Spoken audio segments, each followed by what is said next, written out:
melihat bahwa sepanjang tahun 2024 ya pertumbuhan ekonomi yang 5,03% sebenarnya cukup baik, tetapi kalau kita melihat dari sisi konsumsi itu suboptimal karena pertumbuhan dari konsumsi itu cuma 4,97%, yang mana masih di bawah pertumbuhan ekonomi. Dan kalau kita melihat ya secara umum ada permasalahan yang lebih struktural karena demand kita itu asalnya dari anjloknya middle class. Kalau middle class kita di tahun 2019 jumlahnya itu 57,3 juta orang, sekarang tinggal 47,8 juta orang, artinya anjlok 9,5 juta orang.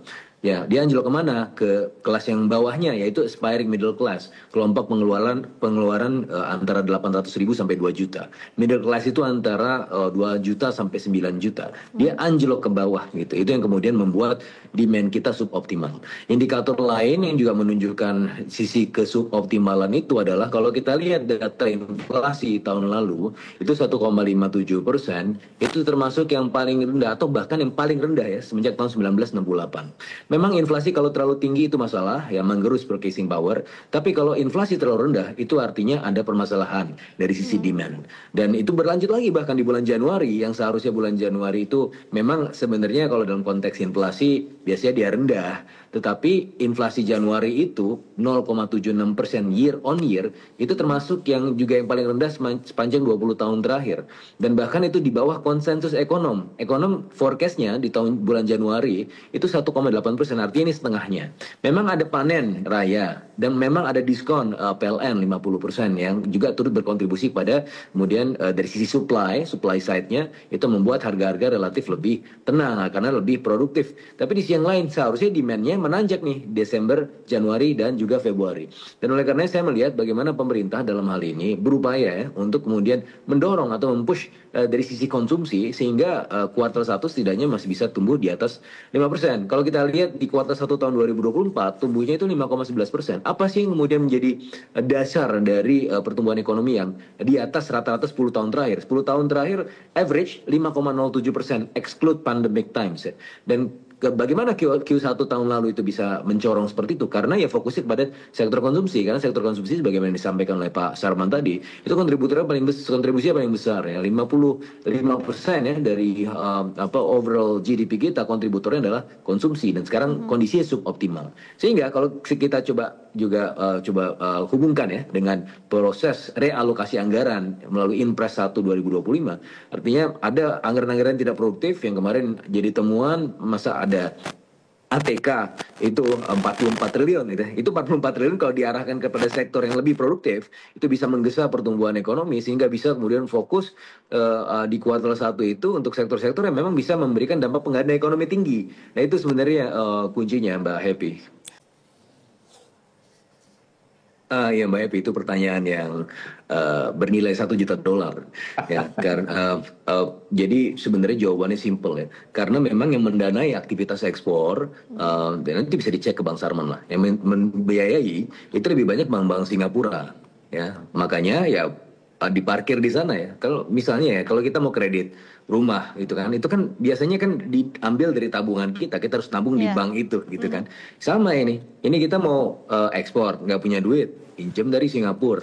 Nah ya sudah sepantasnya juga ditanam di situ juga gitu kan. Itu sebenarnya permasalahan teknis. Dan oleh karenanya sebenarnya nih Himbara itu harus lebih proaktif untuk mampu membiayai ekspor kita. Nah dari kajian saya beberapa tahun yang lalu ya, kebanyakan Himbara ini ya mungkin sudah berubah sekarang, tapi kebanyakan Himbara waktu periode penelitian antara 2010 sampai 2015 itu cenderung menghindari ya aktivitas-aktivitas yang berisiko, termasuk yang dalam hal ini adalah underserved clients yang eksportir tapi dinilai beresiko, sehingga mereka yang mengambil pendanaan dari luar negeri gitu kan. Itu alasan yang pertama. Alasan yang kedua adalah kalau taruh di Singapura bunganya lebih tinggi. Karena kalau di sini bunganya tidak setinggi di Singapura misalnya. Itu alasan yang kedua ya. Kalau misalnya saya tutup mata ya saya ke sana aja gitu kan. Nah tapi kan ini nggak bisa dibiarkan juga. Maka pemerintah juga dalam hal ini mungkin ya tadi men-push Himbara supaya bisa lebih proaktif. Itu yang pertama.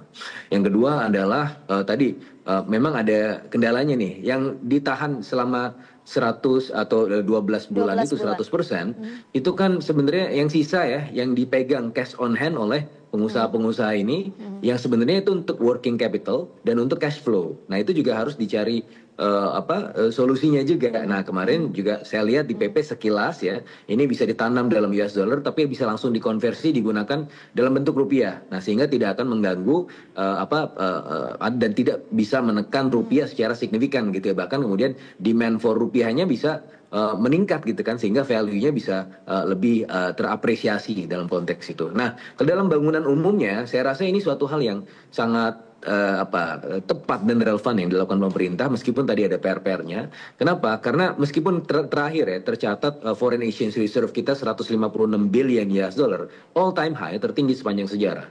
Tetapi masalahnya adalah ini belum cukup ya. Tadi memang ya setara 8 bulan 8 bulan impor. Tetapi masalahnya begini, rupiah kita kan sekarang dalam tekanan gitu.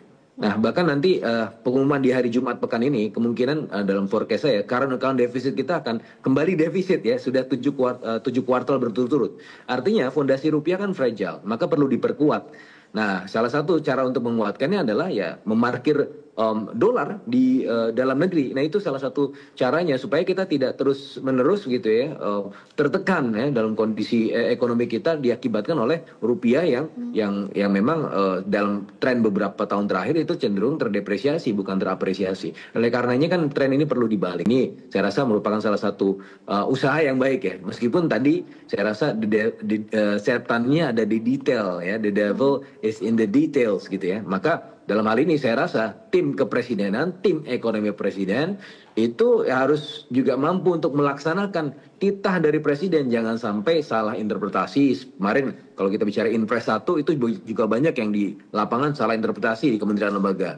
Ini juga kita mendorong bagaimana pemerintah dalam hal ini tim teknis, tim ekonominya mampu memandu ya segenap ekosistemnya termasuk perbankan dan sektor keuangan untuk mampu juga membantu dunia usaha. Baik. Karena bisa jadi nih kalau misalnya yang terjadi adalah sebaliknya, the other way around ya, bahwa kebijakan ini bisa saja membuat ekspor under invoicing, pelaporan dari ekspor itu menjadi di bawah radar gitu. Kalau itu yang terjadi ya maka banyak akan ada illegal activities. Itu sebenarnya ketakutan terbesarnya. Nah oleh karenanya ya perlu leadership untuk kemudian mengeksekusinya dan mengontrol dengan baik di lapangan gitu.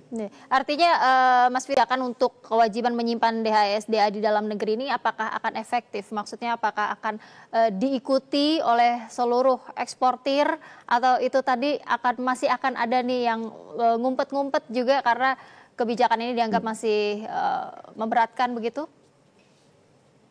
Ya, oleh karenanya ini perlu dijelaskan lagi ya, karena PP-nya ini saya juga belum dapatkan ya, saya baru melihatnya dari media saja. Tapi dari situ ada way out-nya ya, bahwa memang betul ditahan setahun, memang betul 100%, tapi kemudian masih bisa digunakan rupiahnya ya. Devisa hasil ekspor kan bentuknya dolar. Ketika ditanam di Bank Nasional itu akan memperkuat fondasi rupiah, tapi way out-nya adalah ya untuk kemudian modal sehari-hari, working capital dan juga cash flow-nya itu masih bisa digunakan dari uang yang ada ditanam di bank itu tapi dalam bentuk rupiah.